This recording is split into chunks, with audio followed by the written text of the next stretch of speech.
এটি কুলপি স্টেশন, যেটি হলো শিয়ালদা থেকে নামখানা যে রেল লাইন রয়েছে সেই লাইনের মধ্যেই এই স্টেশনটি পড়ে, কুলপি স্টেশন। এই কুলপি স্টেশনের অবস্থা দেখছেন বন্ধুরা, কলম টু কলম। দেখুন তো কীভাবে পানের পিক ফেলেছে।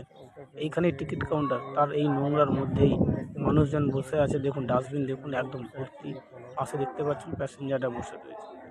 তো আমি এই স্টেশনের যিনি ম্যানেজার রয়েছেন ওনাকে বলছি, অনুরোধ করছি আমি একজন প্যাসেঞ্জার হিসেবে, যে এই স্টেশনটিকে পরিষ্কার পরিচ্ছন্ন যদি করেন তাহলে খুব ভালো। নাহলে আমরা স্টেশনে দাঁড়াতে পারছিলাম না। আমি গিয়েছিলাম 29 তারিখ, এই 29 তারিখেই গিয়ে দেখলাম এইরকমই অবস্থা, এবং মানুষজন কী ময়লা দেখতে পাচ্ছেন বন্ধুরা। আমি অনুরোধ করছি রেলের পক্ষে, রেলকে, যে আপনারা দেখতে পাচ্ছেন কেউ প্যাসেঞ্জার, একটু অনুরোধ করছি আপনারা একটু পরিষ্কার পরিচ্ছন্ন করুন। এই অনুরোধটুকু রাখলাম রেলের ম্যানেজার মহাশয়কে। ধন্যবাদ।